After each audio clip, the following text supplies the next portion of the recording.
extra sale, you've got the cost of that sale as well in there. But a price increase and a fair one is pure profit. Okay, at this stage the process, generally speaking, you trade expertise for higher price, so my saddler is a good example of that. We charge you more, we do a better job. I bumped into a fellow at one of the northern Brisbane suburb presentations, and I'm looking at the moment at a sound system for home. He came up and he was talking to me, what do you do? Oh, I do sound systems. I said, you're just the bloke I want, you've got a business card. And then he started to rattle off and he said, oh, a lot of people won't use me, I'm too dear. And I said, what sort of sound systems do you do? And by the time he'd finished, I bought it. Right? Because he was way above, technically, bang for buck, quality for dollar, just left everything else that I'd heard of up to that point for dead. So there's a man underselling himself because he didn't appreciate that there's a market out there that simply says, tell me what you can do for this point, good, I'm happy, I'll take it. Systems are generally informal budgeting systems. Long-term plans are still sacrificed for short-term survival. And the decisions, generally the owner and director are still one at that point. And the focus, product and customer-based development. I've got to get, certainly we need more customers, but one of the risks at this stage is total job focus, task focus, not business focus. And the number of businesses that we've looked at, for 12 years we developed software for the automotive trade. Who knows Ultratune? Right, well they still run my software, and Judy's up the back, she's one of the co-developers. We hold Australian Design Mark for that, very proud of it. But for 12 years we sold software into an industry where, and I was a motor mechanic for 15 years, where people are, you're getting guys that you're talking to are 55 years of age, their arthritis is playing up, they don't really want to work that much longer, and they realise that they've got to keep going because they've got no money. They can't afford to stop work. And yet for the first 30 years they put their head down and fixed people's cars, focused on the job. If I get this right, everything will be okay. So you head down, tail up and work like blazers in the benign belief that one day when you look up, God will have arranged a pile of money for you. And it doesn't happen that way, and it comes as a shock. A lot of people wake up at about 55. Or as one fellow I talked to at one stage, 72 years of age, in a cordial factory. His name was Athol. And he called us in, and I said, so Athol, when do you want to retire? And he said, when I'm 65. I said, how old are you? He said, I'm 72. So he'd left it a bit late. And the capital is often the owner's capital and equity again. And the risk here, the threat, is overtrading.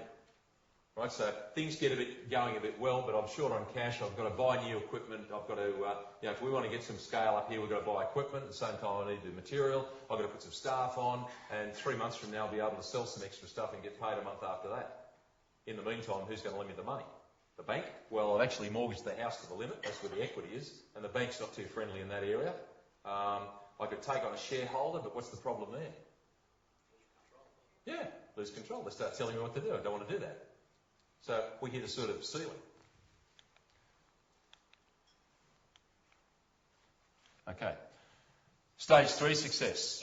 There's no question about this. To get to success, you have to have developed some management skills, and you've had to learn how to distribute some knowledge among your staff. Is that right or not? Okay, you can't do it all yourself. So this is starting to look at systems. Often the safest way with knowledge, if you've got a lot of knowledge and you go, I don't want to give it to everyone because they could go away and reproduce this, is break it into little pieces and make a bunch of specialists. Henry Ford had guys screwing the left-hand nut on the front wheel. They knew how to do that better than anyone else in the world, but they didn't know what happened to the rest of the car. So he didn't have any real competition. And you've also got to learn about responsibility and authority. Now, later on this evening, about an hour towards, not even that, 45 minutes from the end, we're going to have a look at delegation and a process for delegation. Who here has faced challenges in the past and still faces them where the staff just don't do what you asked them, directed them, told them, begged them to do? Who's got that challenge? All right. I'll give you a view of that absolutely nails it. You will never have the problem again if you do what we detail for you. Who's hoping that one's right? Right, I promise I'll deliver on that, okay? So that's a skill, that one.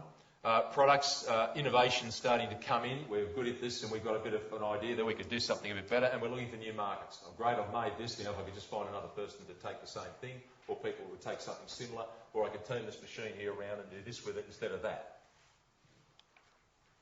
The process, a higher price for better service and flexibility still coming through. So we're still looking for a higher price because we custom make, we bespoke, we etc. You can go buy a pair of shoes in the store, and I suppose they're men's shoes, $150, $200. But if you want them made, handmade, so you don't get blisters, it might be $250, $300. You pay the extra for the service, for the better result. The systems, by now there's some budgeting, cash management and production and service systems in place aren't there. Because can you get to success without those? If you don't have systems, you start to fall over redos, remakes, returns, reworks, etc. And that starts to clog up the system at all levels.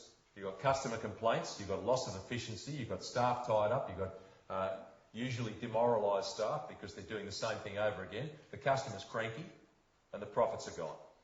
So if you don't have processes for ensuring quality delivery of service and products to customers, you've got problems at this stage. And the cash management side of things, again, if you're going to be successful, you better start learning to put some of your profits aside, do what larger companies do, which is essentially retain profits. And don't look at me going, that's all right for you to say, but you've got no idea how hard it is to make. I do know, and there are answers to it. And I'll share some of those with you shortly. Decisions, the owner and director are still possibly one, but we'll have a look at the capital decision, because if he's had to go outside or she's had to go outside the capital, we could have another decision maker in here. And the focus is on market penetration by developing core business and products. So now we want some market penetration. We've got a product, we just need more people to buy it off us. Right, so marketing becomes a real focus in the success stage. And the capital side of things, you may seek external capital, but here's the hassle. The new stakeholders, will they want to stay in the business? Yes or no? They usually do at some point. Now, it may not look like it at the beginning, but anyone here like a nice glass of red or white wine occasionally? Anyone sampled Evans and Tate? Good. If you've got any at home, I'd hang on to it. I wouldn't drink it because it could become very valuable, because Evans and Tate may not be around for that much longer. Now, I'm not here to spread bad news.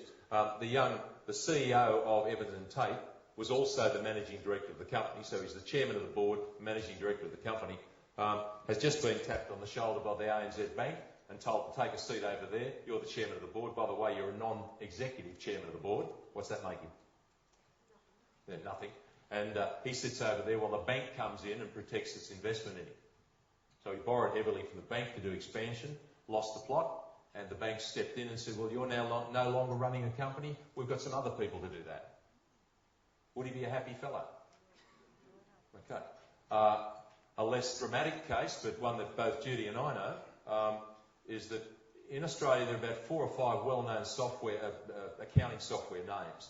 One of those names is owned by a gentleman of our acquaintance for quite some years. And in the tech boom, he was approached by people who said, this is a great little business, we'd like to buy a share in it. So he sold 70% of the business to shareholders. And I had a chat with him. He was very, very chuffed about his $4.2 million and his new house and everything else, and everything was going really well, until about 6 or 8 months later, when his shareholders are saying, we want a dividend. And he's saying, we've got to do the next version of the program.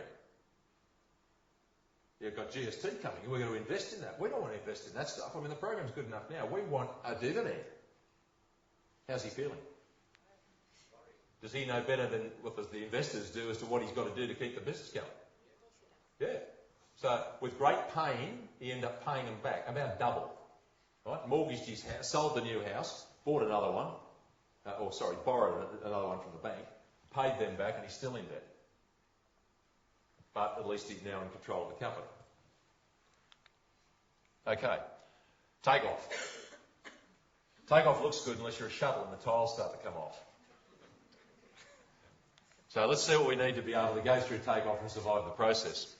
First of all, the owner needs to maintain the vision, manage the discipline, the business, create the systems, and stay in touch with the market. Now, they're just some words. So I reckon I'm running close enough to time here I can afford to take a dive to the side. Hands up the people in the room here who are the bosses in their business, please? Good, right, the most of you. Okay. Can anyone tell me what your 2 prime jobs are? We'll just see how good you are in your job description. What's your 2 prime jobs? What's the first job for a boss, a leader? Thank you. Who said that? Good. I'll give one word, but you're dead right. Knowing where you're going. You've got one job to do. First job, prime job, is create a magnificent vision for the business, right? Something that you can be passionate about, and then sell it persuasively to your staff. Why would you do that? Because then they'll get out of bed in the morning and come to work not for the money. They still need the money, otherwise they can't survive. But they'll come to work because they want to be part of something bigger than themselves. Now, if you think I'm an idealist, I am, but I'm also the most practical business person you'll ever meet. And this stuff works, and it works at the nuts and bolts level.